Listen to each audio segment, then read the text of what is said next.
All right, thank you for that introduction.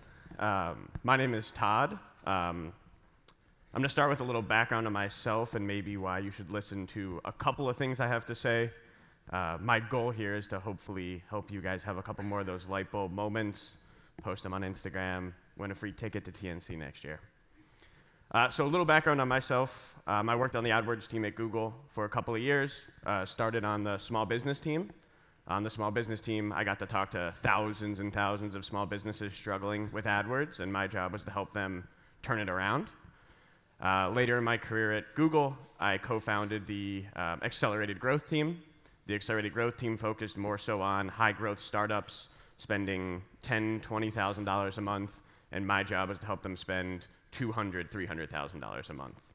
I'm also the CEO of a company called AdHawk. We build software to help agencies, franchises, and businesses scale their digital marketing efforts across Google and Facebook. We do that with our own proprietary machine learning that we've built completely in-house. So here's a picture from my first day at Google. I just wanted to put this up there so you guys all know that this is real. That's me in the left-hand corner. That's my co-founder, Dan, in the upper right-hand corner, wearing those beautiful Google hats. So I'm going to give you a little background on AdHawk for a minute here, and then I'm going to dive right into everything that we've learned from talking to thousands and thousands of businesses. So we left Google back in 2015. We were two business co-founders trying to start a tech company. So we left Google and actually applied to the Techstars Accelerator out in Boulder. We joined Techstars Boulder as quite possibly the earliest Techstars company ever to join, #1. And we joined with no product, no engineers, no revenue.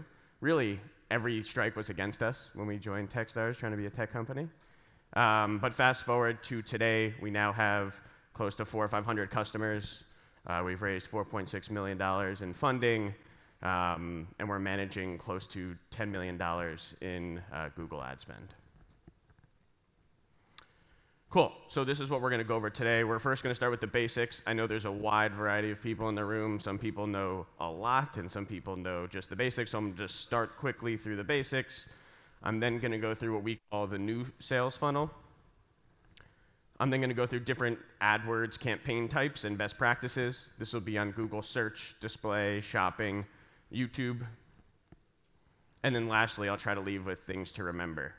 Throughout this whole time, I have a team in the back where if you have any questions, just tweet at AdHawk, and someone on my team, one of our ex-Googlers, will answer it. So at any time, tweet at AdHawk, and we will answer it now until forever.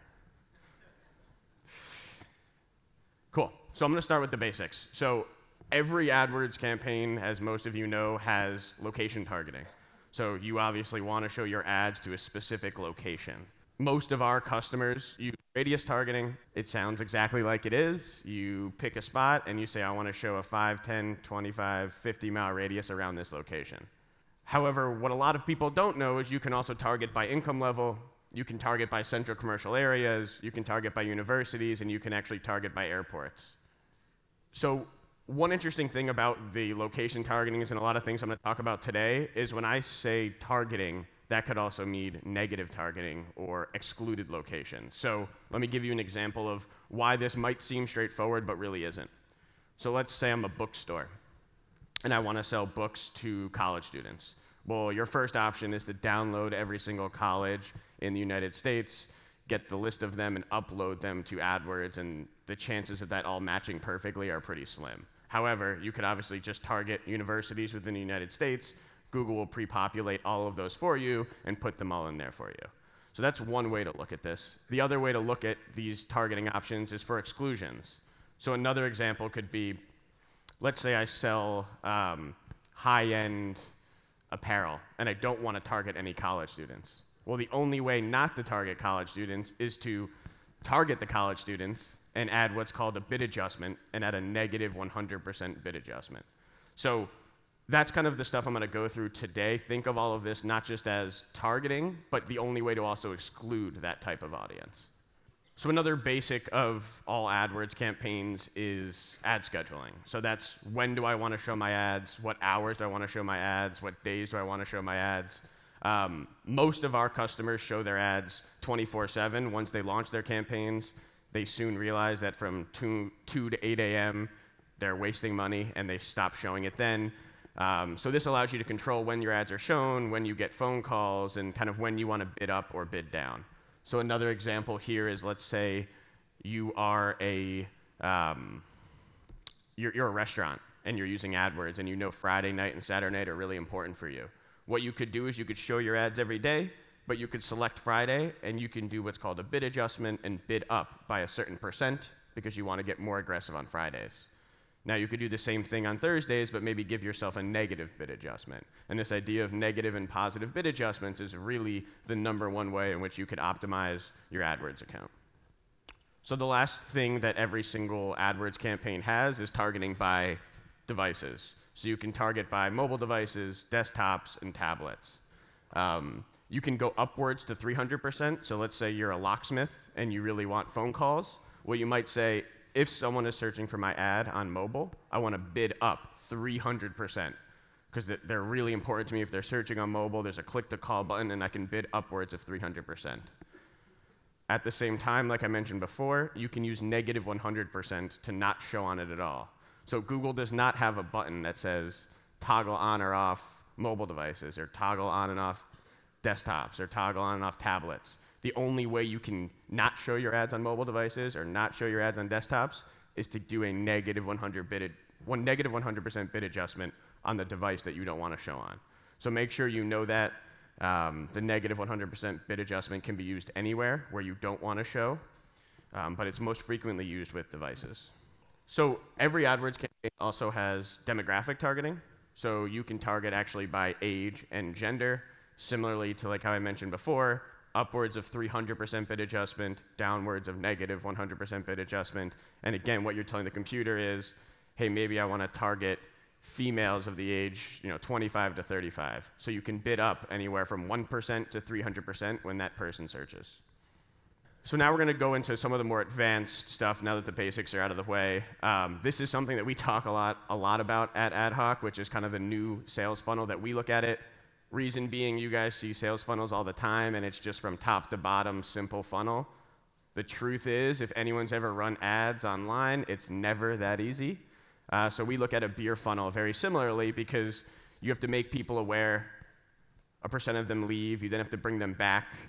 And then you have to once you bring those people back, you have to seal the deal. So it's not as straightforward as most textbooks make it seem.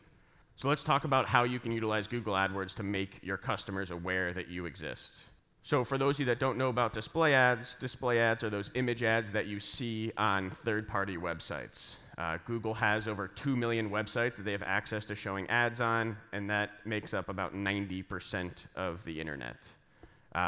These ads can be shown on websites from CNN all the way to the Wall Street Journal, all the way down to a sports blog, a cooking blog, mobile apps, your Gmail account. So there's a wide variety of websites in which your ads can be shown on. For those of you that don't know how this works, if you guys are familiar with AdSense, so customers can put AdSense on their website. If you have a website, you're telling Google, hey, you can put ads on my site and we'll split some sort of the revenue. And then advertisers can use AdWords to put ads wherever AdSense is on other people's websites. So we get a lot of questions of what is the difference of AdSense and AdWords. Again, AdSense is for a publisher or if you want ads on your website, whereas AdWords allows you to place those ads on other people's websites. So with display ads, the clicks are less expensive. That's why they're really good for making people aware. They're less expensive, they're image focused, so you can really tell a story with your images. It is hard to target, and I'm going to go into that next on how to target and hopefully how to save money doing it. But if you are looking for cheap traffic, maybe you have to tell a story about your product. Think about Airbnb. They're a type of company that 5 years ago had to explain to every user what they did and why they did it and why it was different. There was no one searching for, I want to rent this person's house. So they use display and YouTube and those types of things to actually tell the story. And you want to do that on display because it's cheaper. So if you think you have to tell your story about your company before people really understand it and get educated about it, display is the right approach. There are also all of those bid adjustments like I mentioned before. Again, you can increase or decrease your bids on devices, locations, genders, ages, income levels, everything that we just went through. If you do show your ads on mobile devices, I would make sure you write down this URL, which is AdSenseForMobileApps.com. I would say that if I were to point out 5 things that people do wrong for setting up their AdWords accounts, this is one of the 5. Basically, if you show your ads on mobile, you are eligible to show on all mobile apps. So if you guys have ever played a mobile game, maybe like Words with Friends or something, you've seen those little ads pop up at the bottom. Generally, they don't do super well for conversions. So if you want to eliminate all mobile apps, you actually add a negative placement of AdSenseForMobileApps.com. So I would definitely write that down if you are considering using display ads for your business. So I'm going to walk through here how you can target display campaigns and then how most of our best performing customers utilize display campaigns. So there's 5 different ways you can target display campaigns. There's interests, in-market, topic, keywords, and placements. And I'm going to walk through each of these so that you fully understand the differences. So if you're targeting by interests, you're targeting people. So you're targeting people with the interest of whatever you're selling. So I'll use AdHawk, for example. So we are targeting people who are interested in small business services or services for their agency, right? So we'll target people interested in that. However, they could be on a website about sports, or they could be on a website about cooking. What we're targeting is the person's interests, not the website that they're on. The next one in market is also targeting the person's interest. So in market gets clues. Google has clues that this person's actually in market to buy something. So if you do have a physical good that they're selling online, you might want to target based on in market. And Google finds those clues based on the user's behavior. But again, this is the person, not the website that they're on. You can then target by topics. So topics are website-based. So you can say, I want to target websites that have to do with small business software. Again, you're not targeting the person here. You're targeting the website. So the person on the website may have nothing to do with the topic of that website, but because we chose topics, we're going after the topic of the website and less so the person. There's also keywords. Keywords is just saying this word has to be on the website somewhere. And then lastly, there's placements. If you know which websites you definitely want to show up on, you can just add the placements to the website and say, to AdWords and say, only show here. This is only where I want to show. So I'll clue you in now to how our best customers use this, and while we were at Google, how we suggested everyone use display ads. So generally what we would do is we would have an interest and in-market campaign running, one campaign, and then a topics and keywords campaigns running on the side. Now keep in mind, if you run a interest and in-market campaign, they are and statements. So if you layer any of these on top of each other, they are and statements. So the audience gets smaller, but it gets more targeted. It increases the cost per click a little bit because the audience is smaller. But you can say, I want to target someone with the interest of digital advertising on a website about digital advertising with the keyword AdWords. Now you can imagine that audience is getting smaller and smaller and smaller, but more and more targeted for what we're looking for, and clicks will go up. Cost per click will go up. So how we tell people to use this is you want to use an interest in market, topic, and keyword campaigns based on how you see fit best for you, but you'll basically want to use them in a prospecting sense. And what I mean by that is you'll run these campaigns separately, you'll optimize them, you'll use bid adjustments, you'll exclude mobile apps, you'll do location bid adjustments, and what you'll do is Google provides you a list of websites you showed up on. And it'll say, here are all the websites you showed up on based on your targeting, and you can actually sort that by conversions. And if you have statistical significance, maybe on CNN, your conversion rate is through the roof and you have a ton of conversions, well, you can actually take that website out, create a brand new campaign, a placements campaign, and then only show on CNN.com. So how our best converting customers use this is they have a placements campaign that stands by itself. They have a mix of these other campaigns for mostly prospecting, and every day they'll go through the list of websites that they showed up on. They'll see if they got a significant amount of conversions. They'll then move that placement over to the placements campaign. That way it has its own budget. They can bid really aggressively on it. And rather than them saying, I know which websites I want to show up on, they can use these other campaigns basically to find websites which are working from them. I'm sure you guys know which websites your customers want to show up on, but I'd rather use the data and the other targeting methods to find the 90% of the internet websites that I've never even heard of that might work really well for our business. So again, placements campaign to the side. You can use a variety of the other campaigns, but those are mostly used to prospect to find new placements for your placements campaign.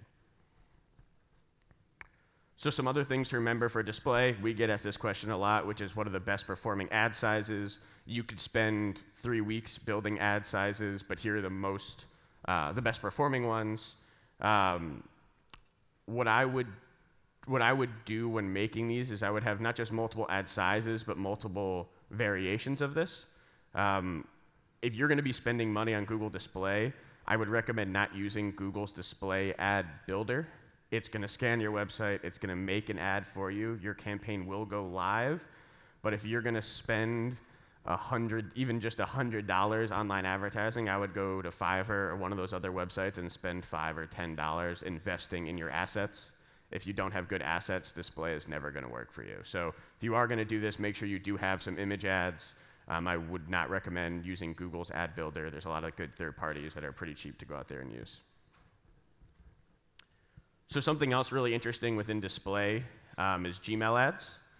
This is actually one of the more interesting things that most people don't utilize because they don't know how it works. And I can say I've seen companies that have failed on AdWords completely, and then as soon as they launched Gmail ads, they saw a lot of success.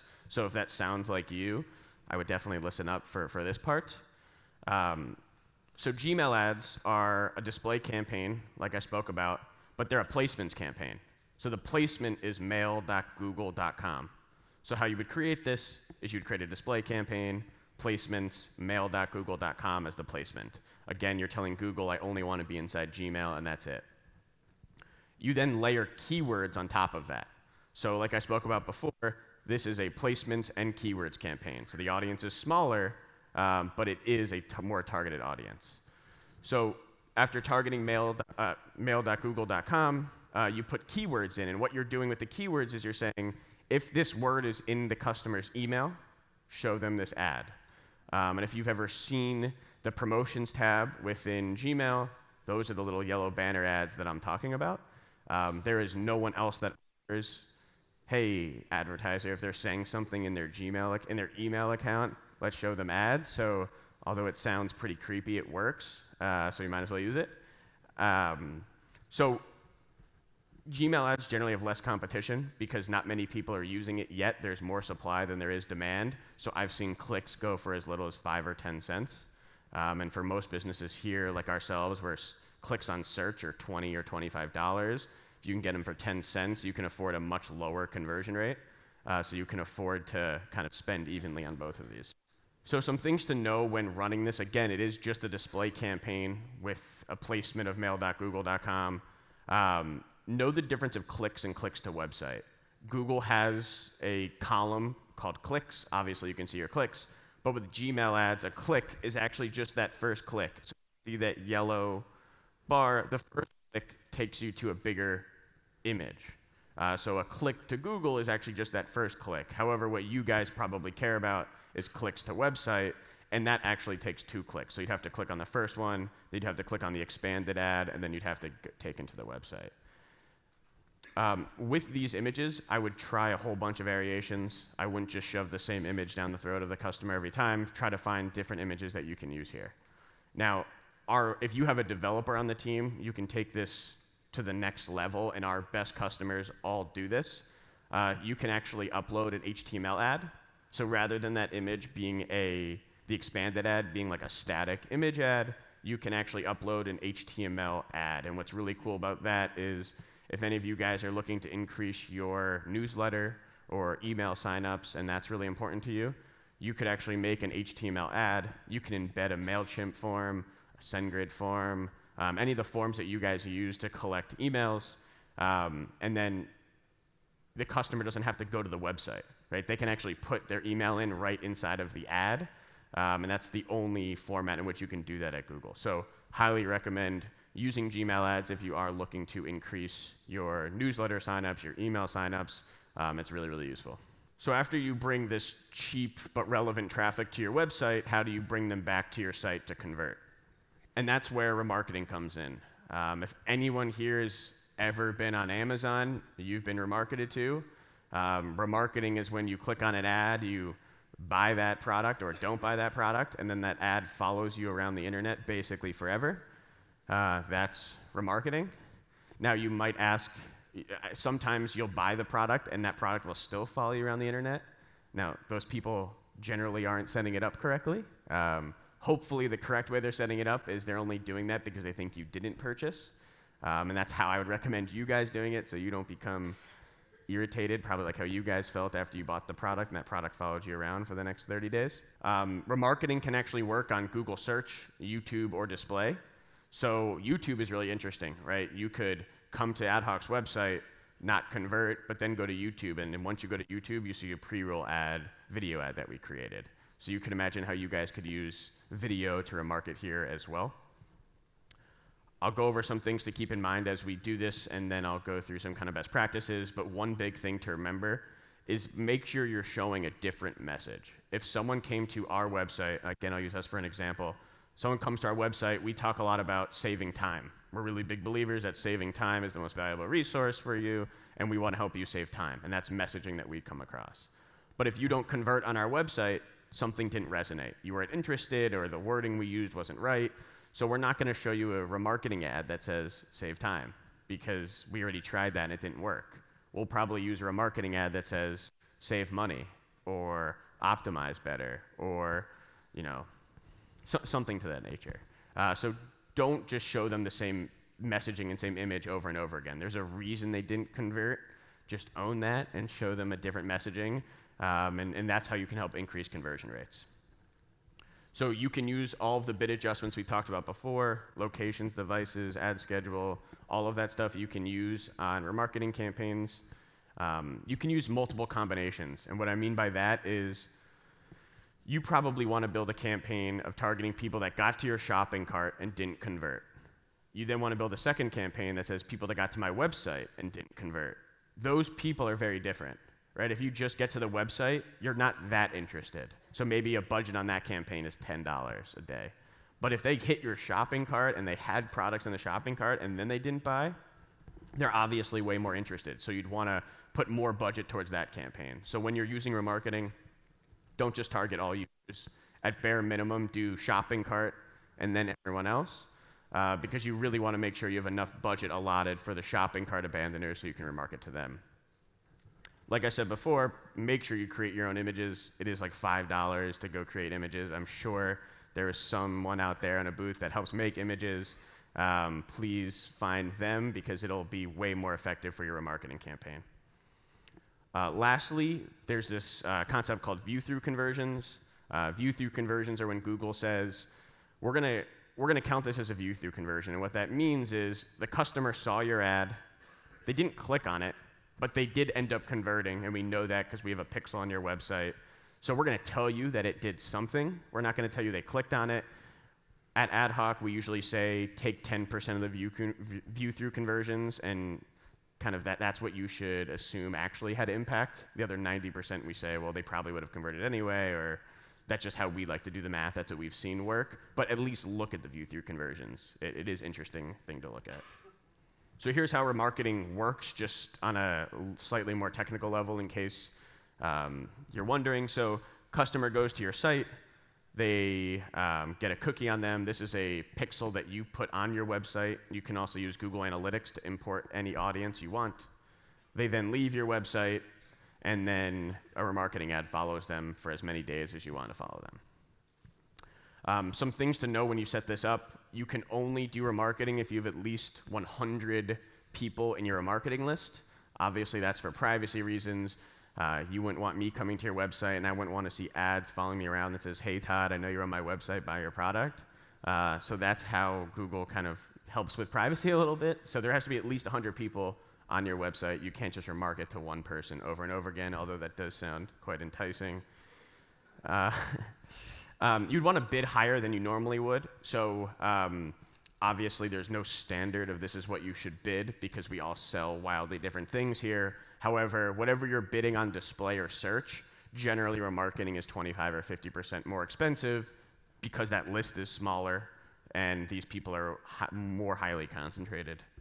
And then, like I said before, make sure you change the messaging. Don't just show them the same message over and over and over again. They didn't like it the first time. That's fine. They'll like it when you phrase it, save money instead of save time. And if they don't like save money, you can offer them a new message that you think works for your business.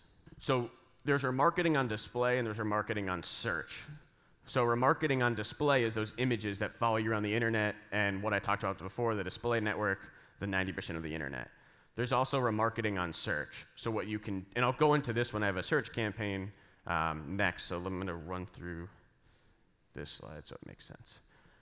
The last type of remarketing is dynamic remarketing. If you are an e-commerce store, you should be using dynamic remarketing. This is actually what Amazon uses. So dynamic remarketing is when a customer clicks on a product and that product follows them around the internet, right? Regular remarketing is a static image that isn't dynamic at all, doesn't change. So if you are selling individual products, you probably want to show that specific product around the internet. You don't want to just show your brand. You want to show that product that they're interested in. So that's kind of how dynamic remarketing is different than regular remarketing. You do need a Google Merchant Center. You do need to have, an e-commerce store. The good news is if any of you guys are on BigCommerce or Shopify or any of those platforms, they make it really easy by allowing you to plug in and get that set up really, really quickly. So after you remarket to these customers, how do you seal the deal? So with this, we're going to talk about Google Search. This is probably what most people think of when they think of Google AdWords. It is the most expensive, the highest converting, most scalable, but definitely the most difficult to set up. So that's kind of why I saved this part for last. So these are the ads when you type into Google Locksmith or digital advertising software. These are the ads that show on top of the search results and then on the bottom of the search results.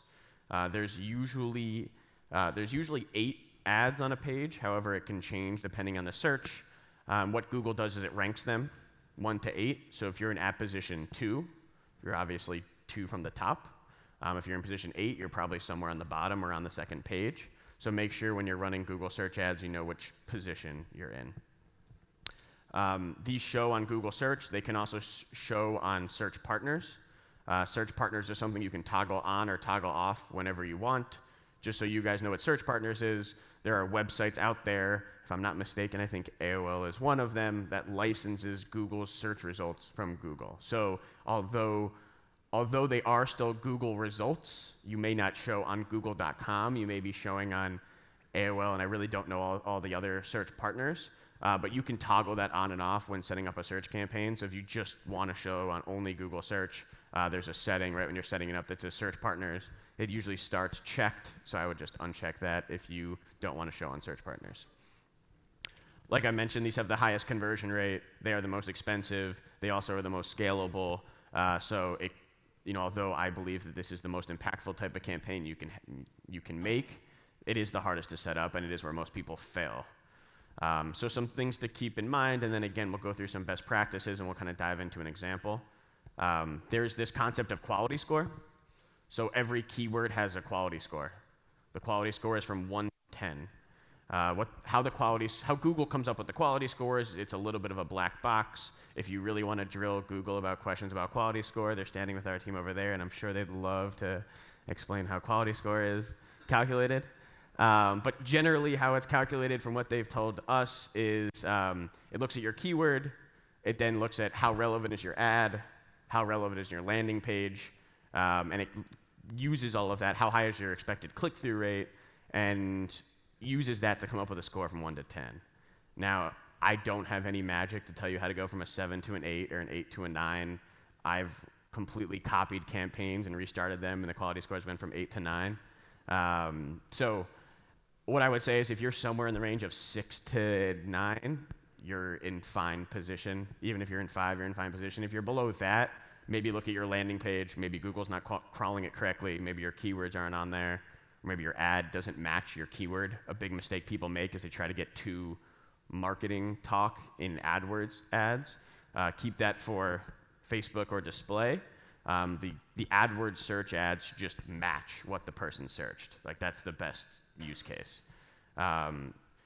Reason why quality score exists, I'm going to use Amazon again. If Amazon could, they would bid on the word the and bid on just every single word out there and drive traffic to their website. But because they don't sell, I guess they do sell everything. Maybe that's not a great example. But let's use an example of a competitor, right? So if one of your competitors are bidding on your name, they can do that.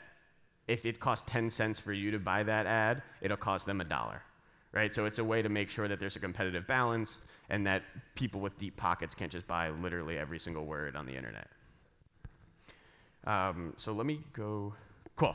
So I said before that there's 5 things that people mess up to make it so their AdWords campaigns don't work. This is definitely number 1. So if you've ever experienced running a search campaign and it not working, I would recommend taking a picture of this, because this is the number 1 thing people get wrong. And we saw this at Google, we see this at AdHawk all the time. So way search campaigns work is you put keywords into Google and you say, when someone searches one of these words, I want my ad to show. It sounds very straightforward, but it's not. So there's 4 different types of ways you can add keywords: broad match, broad modified, phrase, and exact. And I'll go through the differences between these because they are a little bit complicated. So you can see the symbols here. That's how you type it into Google. So if you want a broad match, you just put in the keyword. If you want a broad match modified, you put a plus sign before each word. If you want phrase, you put quotes. Exact, you put brackets. So let me go through an example keyword like bike shop and explain why each of these are different. So if you use broad match and you use the keyword bike shop, you will probably show up for a variation of bike shop. You'll show up for cycle store. It'll show up for misspellings, synonyms, related searches, and close variations. Now, to be frank, I was trying to be very nice here to my Google friends to write cycle store that it would match to, because in all honesty, bike store and broad match could match to literally anything that has anything resembling bikes or wheels or tires or jobs, literally anything. Although broad match seems enticing because the cost per clicks are cheaper because there's so much volume, because there's so many variations of keywords, I would tell you to stay away from it unless you do have a good use case. There are some use cases for it. If you have a massive negative keyword list, sure. But I would generally stay away from broad. Broad match modified is what 98% of our customers use today. What the plus sign does is it says this word has to be there. So in this example, the word bike and shop both have to be in the search somewhere, but there can be words in between. So whereas before, anything even remotely close to bikes or tires or wheels or anything you could show up for, this is saying if you put a plus sign in front of it, that word has to show. So you could show up for bike repair shop, you could show up for local bike shop, you can show up for bike shop near me. As long as bike and shop are in there, you're good to go. Phrase is similar, but it doesn't allow a word in between. So if you only want to make sure there's words before or after, that's why you would use phrase. So for phrase, you wouldn't show up for bike repair shop. However, you would show up for local bike shop.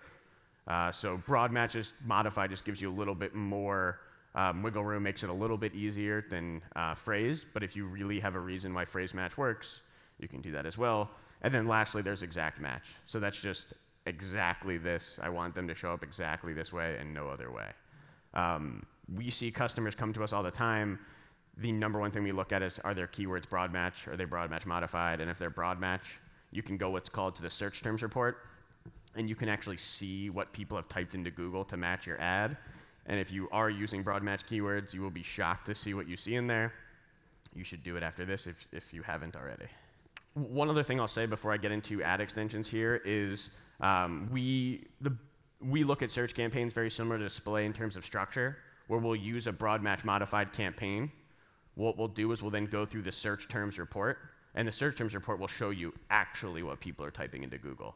So we'll go through the search terms report, we'll then find search terms that are working really, really, really well. We'll pull them out to a new campaign, similar to display, where I said pull out the placements to a placements campaign. We'll pull this out to an exact match campaign, and we know these keywords work because we have all the data that is shown us and we're seeing it within our account. We'll move it to an exact match campaign and then bid up really high with a high budget. So Exactly like how I talked about display, I would use search in the same way, but instead of interest and topics here and placements here, you can use broad match modified in phrase here and then exact match here. So highly recommend using that, and highly recommend checking the search terms report in your AdWords account today if you haven't checked on that before. So the last part I want to go through of an AdWords campaign is ad extensions. Ad extensions make your ad bigger. They take up more real estate. They're 100% free. There's some of them that used to cost money, but no longer. And they actually are recently included in Quality Score. So I talked about Quality Score a couple minutes ago about how you get from a 6 to a 7 or a 7 to an 8. Add as many extensions as possible. It would be a tough argument for anyone here to say, I don't need any ad extensions unless you have one landing page that you want no one else to know anything else about your business, and you want the smallest ad possible because that's a competitive advantage. I would recommend using ad extensions. So here are the couple different types of ad extensions. The first one is call extensions. If you want people to call you, you cannot put your phone number in the ad text. When I started at Google, you could. You can no longer do that. You actually have to add what's called a call extension. You can see on this screenshot is from mobile, so there's a click to call button. So you can actually just let your customers call you right from the ad. On desktop, it'll actually just display your number in plain text. Fun fact, if you have call extensions on desktop and someone sees that number and calls it and doesn't click on your ad, well, you're not charged and you got a phone call, and we all like free leads. So if you need phone calls, definitely add it to desktop and mobile. The last thing I'll say is Google offers a free forwarding number. This used to cost $1, I think, in like 2012 for this number, but no longer. It's been a while since it's cost any money. Basically, what will happen is Google will give you a free forwarding number, and what it will allow you to do is Google can then track for you how many calls you had, where the calls came from, which keyword triggered them, what area code they were called from, and what's cool is you can then define rules inside of Google and say, if a call lasts more than 45 seconds, count it as a conversion. Because Google isn't going to listen to the call and tell you this was a conversion, this one wasn't a conversion, but you can set length numbers to say, hey, you're recording how long these calls are. If it goes over 60 seconds, please record this as a conversion. So then there's also site links and structured snippets. Site links make your ad much bigger. They're the little links below your ad. So generally people add the About Us page, the contact page, the learn more, things that you think your customers aren't. If your customers want to get the opportunity to go to different pages on your site, you want to give them that ability to. It also like double the sizes of your ad. You can see what this ad would look like without ad extensions, and you see what the ad looks like with ad extensions. It's almost double the size, so there's basically no reason not to use it unless you have a landing page, you don't want anyone else to land anywhere else. That would be the one exception. They're limited to 25 characters, and you can have up to 4 of them per each of your ads. The next one is structured snippets. So this will allow you to show a list of brands, styles, types, services, or courses that you offer. So again, it's just a long list telling customers, hey, here's other things that you might be interested in. Those are not clickable. The site link ones are clickable. This is just to tell customers, hey, this is the type of stuff we offer, just so that you know. There's then location and callout extensions. Location extensions will only show if your customer searches for you within a 25-mile radius, so you don't have to worry about someone else seeing it across the country. You need a Google My Business account to have this, and basically when someone searches for you within a 25-mile radius, they will see your location. There's also callout extensions. Callout extensions are very similar to structured snippet, where it adds another line of text, makes your ad bigger. Again, no reason not to have that.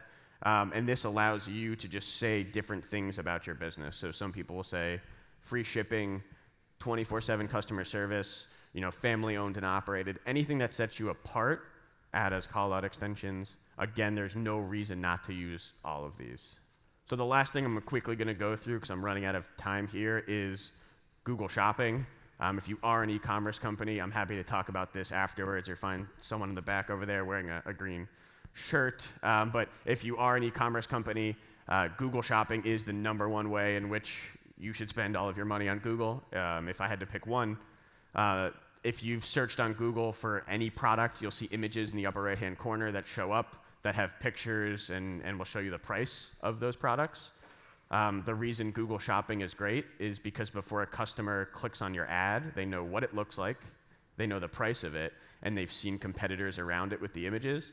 So they're more likely to convert than clicking on a text ad, going to your website and saying, oh, that's actually too expensive, or, oh, actually, that's not my style. So Google Shopping, if you're an e-commerce store, is the #1 way you can do it. Again, if you're using BigCommerce or Shopify, they make it really, really easy to get up and running. Basically, you need a Google Merchant Center account, which holds a feed of your products. That way, anytime you make a change on your website, the feed changes, which then changes AdWords. One thing to note is Google Shopping campaigns don't use keywords. What you do is you actually upload your feed, and it'll use the title of all of your products as keywords. So it makes it really easy to set up. Now, there's a lot of optimization nuances, but if you are using a Shopify or BigCommerce or one of these other platforms, you can get set up with Google Shopping with one of Google's plugins in just a couple of minutes. So the last thing I want to offer here is we brought a couple of my coworkers who work at AdHawk with me, and we all worked at Google together. They're sitting in the back. We blocked out some time today and over the next couple of days to just do AdWords strategy sessions. So if you do want to talk about your AdWords account, strategies that you should be taking, we're happy to dive in and just audit the account if you're interested. Go find one of the AdHawk guys sitting back there in the back corner, and we're more than happy to help you guys get set up and at least get an extra set of eyes on what you're doing today. And that's it. Thank you guys so much. Appreciate it.